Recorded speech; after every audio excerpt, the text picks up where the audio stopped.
Bom dia, estamos no ar com o programa Qualidade de Vida, novamente aqui o Dr. Carlos Peloso, médico de família e comunidade. Seja bem-vindo, doutor. Obrigado, Rodolfo, por mais essa oportunidade. Obrigado à TV Princesa. Obrigado a você, telespectador, por essa oportunidade. E vamos falar, o tema da semana é sobre o álcool. Vamos bater um pouquinho sobre o álcool, os malefícios para as pessoas e para a população. E de início a gente vai passar um vídeo para vocês. E após esse vídeo, o Dr. Carlos vai comentar com vocês. Vira um copo, que beleza, hoje a noite vai virar. Viva os amigos na mesa, bons motivos pra brindar. No boteco tudo é festa, alegria está no ar. Vamos juntos, vamos nessa, não tem hora pra parar. Vai a noite inteira até o sol raiar. Vamos juntar a galera, vamos fechar o bar. Tem um lado da bebida alcoólica que a propaganda não mostra. Conheça os riscos, seja responsável. Ministério da Saúde. Brasil, um país de todos. Dr. Carlos, após esse vídeo, o que a gente pode levar de informação a essas pessoas que estão nos assistindo? Esse vídeo, Rodolfo, ele é uma crítica, né? Uma crítica bem construída do Ministério da Saúde, uma vez levando isso em conta o problema de saúde pública que é o álcool, né?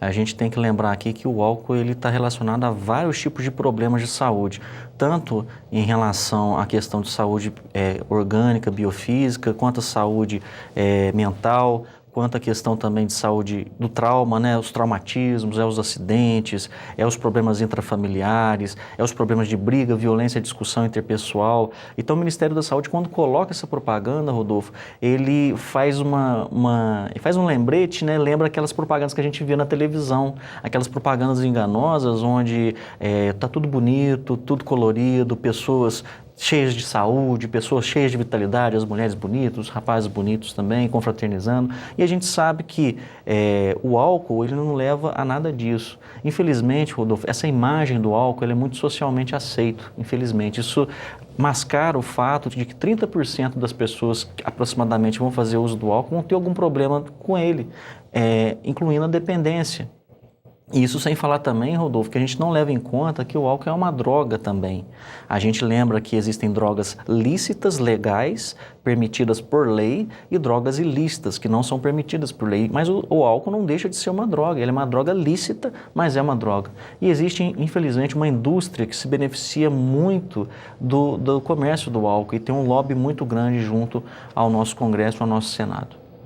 E se a gente for analisar as propagandas de televisão, né, acaba associando mulheres, o esporte e outras coisas que, na verdade, não é esses benefícios que esse tipo de droga traz. Lembrando também que o álcool é a terceira causa de morte do mundo, né, perdendo só para o câncer e doenças cardiovasculares. Esses dados são da Organização Mundial de Saúde. Doutor, quando a gente fala do álcool, o perigo é o excesso do álcool ou a gente pode beber moderadamente? O que você pode falar sobre isso? Então, Rodolfo, voltando à questão daquela propaganda, você lembra aquelas vezes que eles estavam começando a colocar bichinho, essas coisas, aí começou a ser proibido. Por quê? Para incentivar as crianças, para atrair as crianças. Mas voltando aqui ao que você perguntou, Rodolfo, não existe assim, uma margem assim segura do álcool, né? Todo consumo de álcool envolve um risco. Claro que quanto maior a ingestão de álcool, maiores são os riscos, né? Então, por exemplo, existe formas de beber, né? As pessoas, elas bebem por diversas razões. Isso depende da quantidade que ela bebe, do que ela bebe, né? Das condições que ela bebeu ali, das condições orgânicas, das condições ambientais, as expectativas, Rodolfo, da pessoa em relação ao álcool, certo? E o contexto em que isso se dá. Então, é muito complexa a sua pergunta nesse sentido, mas a gente pode fazer uma extrapolação que o álcool, quanto maior a dose, maior a chance de você ficar dependente, maior a chance de você acarretar problemas para o seu organismo. Mas isso não tira também que doses baixas também não possam trazer problemas de álcool, em relação ao álcool. E naturalmente o alcoólatra começou a beber em doses pequenas, né, doutor? Sim, certamente. O termo alcoólatra a gente até usa um pouquinho mais em desuso, Rodolfo, porque quando tem o sufixo latra, né, isso significa que está adorando alguma coisa, né, idólatra, que você está adorando alguma coisa. E o alcoólatra que a gente fala, né, é como se reduzisse a pessoa a um adorador do álcool. A gente sabe que as pessoas são mais do que isso, né, e ela tem o problema do alcoolismo. Então, a tendência nossa é chamar de alcoolista, para construir essa ideia e também poder entender um pouco essas pessoas que procuram. Agora sim, Rodolfo, a Organização Mundial da Saúde às vezes fala entre 3 doses, né, 3 latas, 3 a 5 latas para homem, 2 a 3 latas para mulher, mas na verdade, Rodolfo, a gente justamente isso. Existem pessoas que não vão saber controlar o nível que ela vai conseguir beber e vão extrapolar e vão ficar dependente. E é isso que acontece, Rodolfo, a questão da tolerância e da dependência. A tolerância é quando a pessoa, ela bebe uma determinada quantidade e ela atinge um efeito. Ela sempre faz isso. Chega um momento que aquela dose que ela está bebendo não atinge mais aquele efeito, ela precisa de uma dose maior. O álcool faz isso.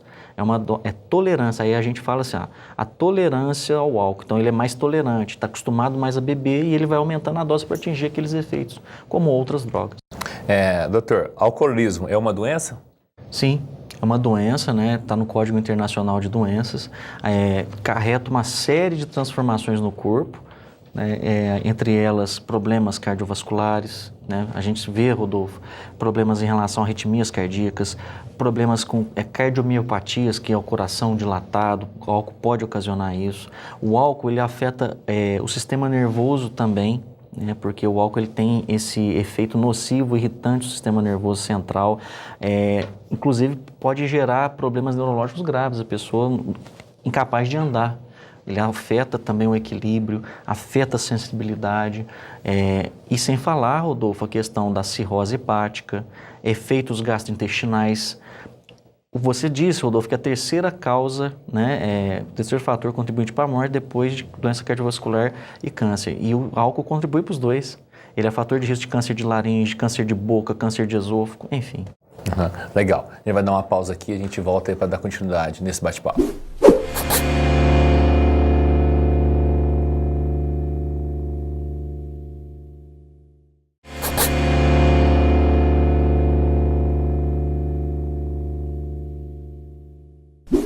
Estamos de volta com o programa Qualidade de Vida, aqui com o Dr. Carlos Henrique Peroso, falando sobre o álcool.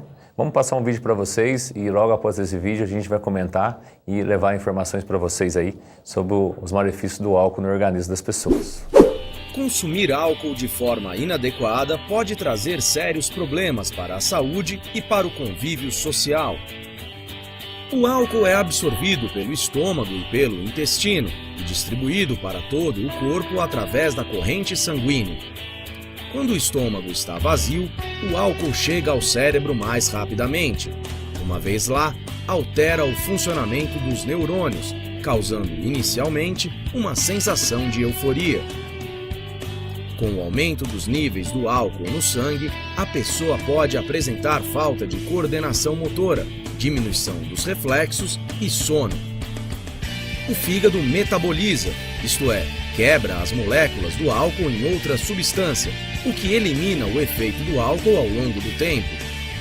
Após esse processo, as substâncias produzidas pelo fígado passam pelos rins e são excretadas pela urina. O álcool sai também pelo suor e pela respiração. Quem consome muita bebida alcoólica pode desenvolver dependência e doenças graves, como a cirrose hepática.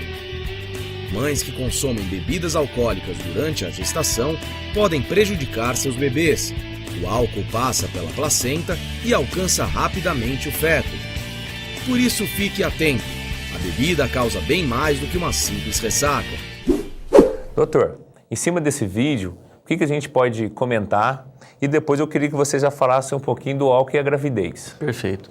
Rodolfo, o vídeo é muito interessante, ele mostra um pouco essa dinâmica do álcool dentro do corpo, né? E a absorção, a distribuição do álcool, enfim.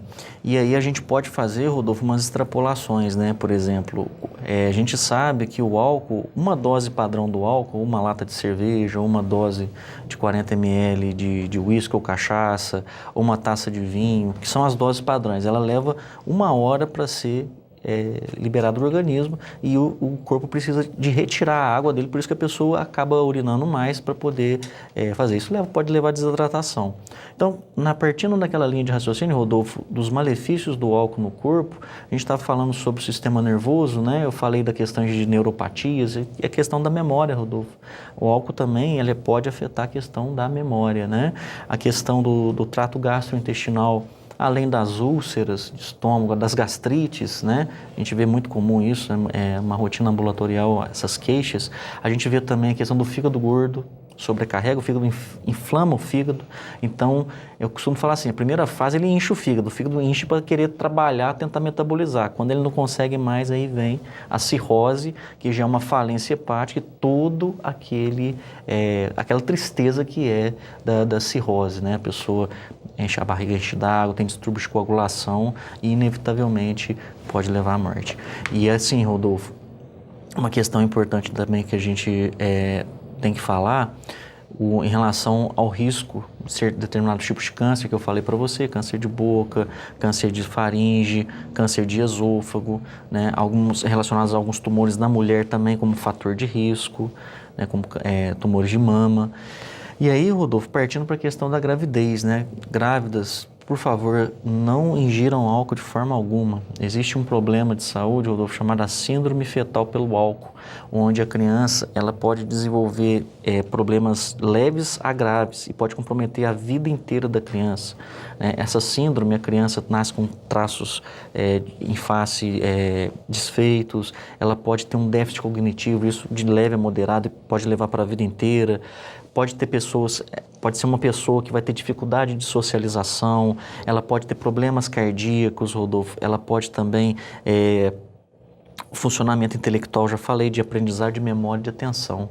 Então, assim, é muito importante evitar. E esses déficits pode ser até com doses pequenas, os déficits intelectuais menores pode ser até com as doses pequenas do álcool, porque o álcool passa facilmente a barreira placentária e atinge o feto. E assim, nos primeiros meses de gravidez, Rodolfo, isso é pior ainda, porque o sistema nervoso da criança está em formação, principalmente nos primeiros 3 meses. Então o efeito vai ser mais deletério ainda. Então, qualquer droga, né, Rodolfo? Mas a gente está chamando a atenção aqui para o álcool e gravidez, jamais. Bacana aí as informações para as mães e futuras mães.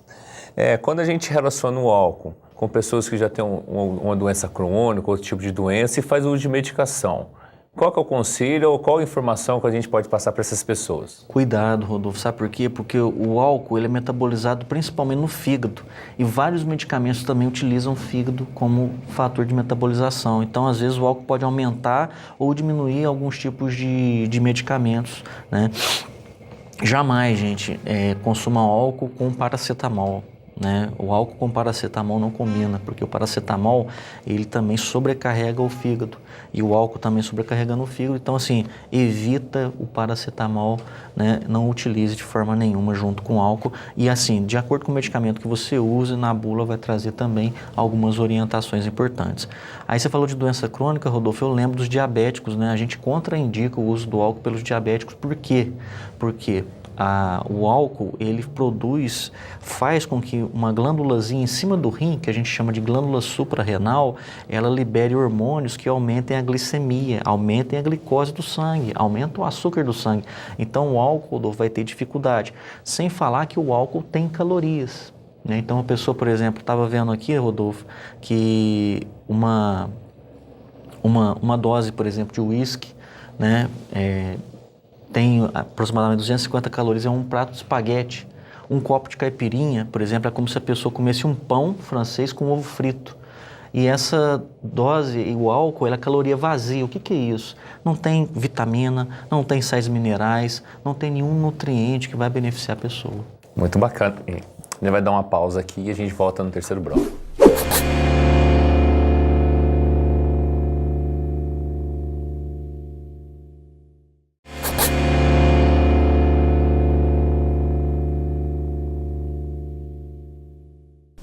Estamos de volta com o programa Qualidade de Vida, aqui com o Dr. Carlos Henrique Peloso, falando sobre o álcool. Doutor, qual que é a relação do álcool com o sono? Atrapalha ou não? Então, Rodolfo, existe um mito, né, de que o álcool ajuda a dormir, a pessoa relaxar e dormir, né?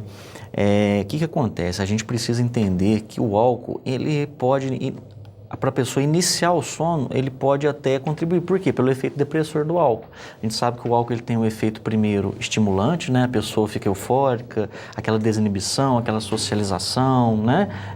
Induzida pelo álcool.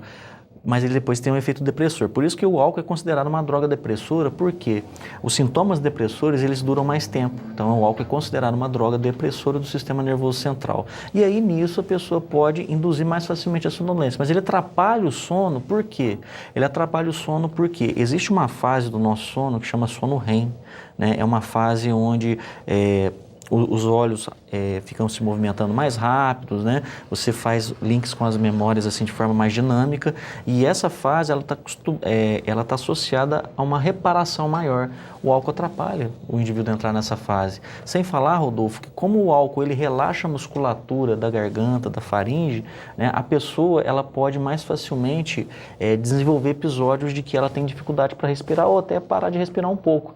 E aí a questão do ronco, né? Às vezes é comum a pessoa que bebe, ela roncar mais, porque esse relaxamento da musculatura da garganta. E nisso, Rodolfo, pode atrapalhar o sono. Hoje a gente vê também crianças, né, iniciando essa gestão de álcool, né, criança e adolescente, né, mais cedo as crianças estão tendo acesso a esse tipo de droga. Qual que é o efeito e a consequência na saúde dessas pessoas? E lembrando também, fazendo um link, né, porque muito jovem acaba tomando álcool com energético, né? Qual que é o malefício que pode trazer na saúde desse jovem? Justamente, Rodolfo, essa questão é importante porque quanto mais cedo a pessoa ela começa a desenvolver o uso do álcool, mais fácil ela se torna dependente e mais pior vai ser os efeitos do álcool a longo prazo, né? E assim, Rodolfo, pesquisa nacional por amostra de domicílio mostrou pra gente, né, que a fase maior de experimentação que acontece ali é dentro de casa, perto dos pais, às vezes com incentivo dos pais, né, entre 11 e 12 anos de idade. Então, assim, pais, se atentem, dê o exemplo em casa, não consumam perto dos seus filhos, né? Evite esse tipo de coisa. Vamos fazer uma busca aqui agora, sair um pouquinho desse tema. Vou passar um vídeo e depois a gente volta aqui.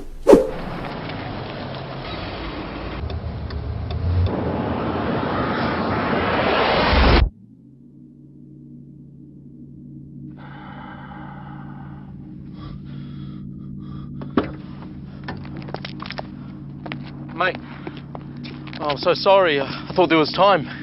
He's just pulled out. I don't have time to stop. Well, come on, mate. It was a simple mistake. I don't know if I was going a bit slower. Please. I've got my boy in the back.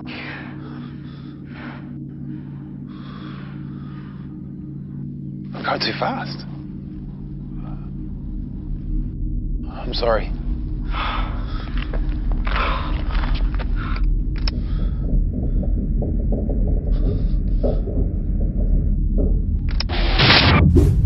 Dr. Carlos, em cima desse vídeo aqui que fala sobre a questão do trânsito, né? A questão da consequência do álcool com o trânsito é uma mistura que não combina, né? Sem dúvida, Rodolfo. O álcool, ele prejudica a coordenação motora da pessoa, então os reflexos ficam lentificados. Se a pessoa ela tem que brecar, tem que frear bruscamente ou desviar de um obstáculo, o reflexo dela vai estar alterado pelo álcool. E aí já puxa aquela pergunta que eu lembrei que você fez, a questão do energético, né? Então, assim, o uso do álcool energético começou a ser lá por volta de 1996 e logo se espalhou, Rodolfo, no mundo inteiro. A pessoa, o energético, né, ele pode ser à base de taurina, cafeína, vários estimulantes, ele pode ajudar a pessoa a ficar acordado, né, contrabalanceando o efeito depressor do álcool, mas ele não tira o efeito do álcool na coordenação motora. Então a pessoa ela pode beber álcool, bebeu, o efeito na coordenação motora não vai ser alterado pelo energético. Isso dá uma falsa ilusão de que a pessoa está bem, que ela pode pegar o carro para dirigir, sendo que a coordenação está prejudicada e ela só está mais acordada, né, Rodolfo? Isso acontece. E existe também, né, Rodolfo, aquela questão a questão do trânsito, você falou que é muito importante, Rodolfo. A gente presencia muitos acidentes, pessoas caindo na rua, pessoas batendo a cabeça, violência em bares, violência, arma de fogo, induzidas pelo álcool, violência familiar da mulher, violência doméstica. Grande parte dos casos, eu extrapolo aqui querendo dizer, até a maioria dos casos, tem álcool envolvido no meio e a gente não mede as consequências na vida de uma criança que presencia isso. Você viu o vídeo lá do Ministério da Saúde, né?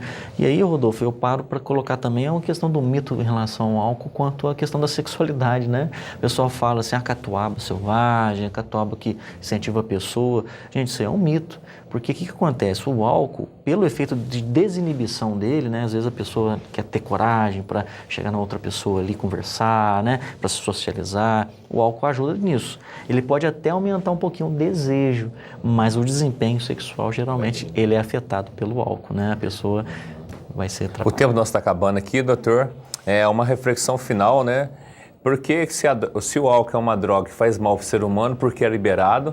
E se tem dicas para as pessoas aí para não entrar nessa cilada e as pessoas que querem parar, né, de estar fazendo uso desse álcool, quem pode estar procurando?